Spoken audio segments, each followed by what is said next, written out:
परमाणु संरचना और इसके जो है इसके बारे में हम लोग पढ़ेंगे। सबसे पहले जो है हम लोग पार्टिकल के बारे में जानेंगे। पार्टिकल्स क्या होता है? तो पार्टिकल्स जो है वो टू टाइप्स होता है। एक होता है माइक्रो पार्टिकल्स, दूसरा होता है मैक्रो पार्टिकल्स।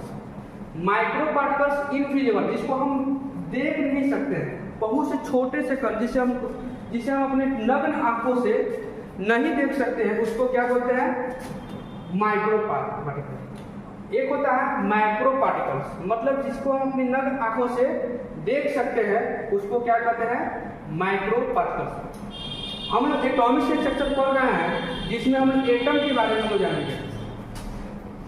एटम एक होता है माइक्रो पार्टिकल होता है। माइक्रो पार्टिकल मतलब सूक्ष्म कण जो होता है, और परमाणु जो होता है एक स्फेरिकल मतलब गोलीय होता है। जैसे हम परमाणु देख रहे हैं, इसमें स्फेरिकल है। एटम पार्टिकल्स में इसमें एक न्यूक्लियस होता है, और इलेक्ट्रॉन मतलब जो ऑर्बिट पर क्या करता है? चक्कर लगाता है, और न्यूक्लियस में प्रोटॉन और न्यूट्रॉन पाया जाता है। अब देखिए, अब हम लोग पढ़ेंगे फंडामेंटल पार्टिकल्स ऑफ एटम। मतलब जो मेरे एटम होते हैं उसके मौलिक कण कितने होते हैं?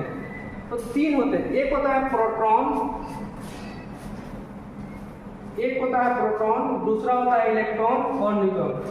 प्रोटॉन को P से डिनोट करते हैं, इलेक्ट्रॉन को E से, और न्यूट्रॉन को N से डिनोट करते हैं। और इसका सिंबल प्रोटॉन का क्या होता है? P होता है, इलेक्ट्रॉन का E होता है, न्यूट्रॉन का N होता है।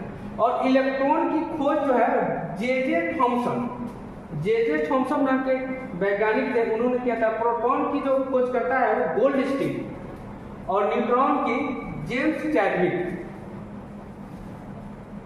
आगे हम लोग बढ़ते हैं। अब आता है ऑर्बिट।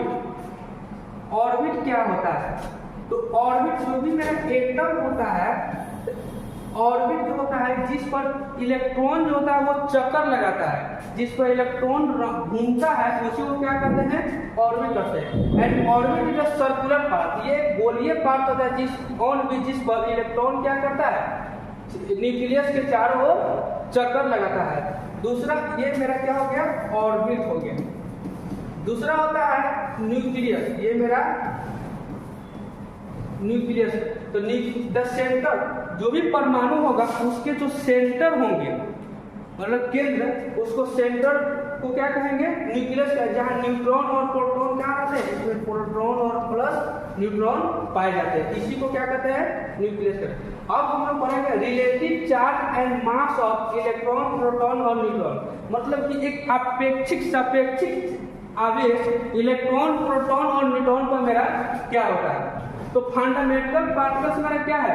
इलेक्ट्रॉन है, प्रोटॉन और न्यूट्रॉन है। तो इलेक्ट्रॉन पर रिलेटिव चार्ज क्या होता है? -1, प्रोटॉन पर +1 होता है, और न्यूट्रॉन पर 0 होता है। रिलेटिव मास, तो इलेक्ट्रॉन पर जो होता है वो 0 के हम लोग अप्रोक्स मानते हैं, क्योंकि ये एक 840 भाग होता है। एक का जो है 840 भाग इसका मास होता है, इसलिए इसको हम लोग क्या मानते हैं? 0 मानते हैं। प्रोटॉन पर जो होता है रिलेटिव मास हम लोग 1 मानते हैं, न्यूट्रॉन पर मास 1 होता है, लेकिन चार्ज क्या होता है? 0 होता है। नोट में लिखा है the mass of neutron is slightly more than that of proton. मतलब न्यूट्रॉन का जो मास होता है वो प्रोटॉन से थोड़ा सा स्लाइटली मोर देन, थोड़ा सा क्या होता है? अधिक पाया जाता है। आगे हम लोग बढ़ेंगे। अब mass of neutron is greater then mass of proton, मतलब न्यूट्रॉन का जो मास होगा क्या होगा? प्रोटॉन से ज्यादा। अब यूनिट ऑफ मास जो होता है, सबसे ऐसा यूनिट जो होता है केजी में होता है, किलोग्राम। केजी का मतलब हो गया आपको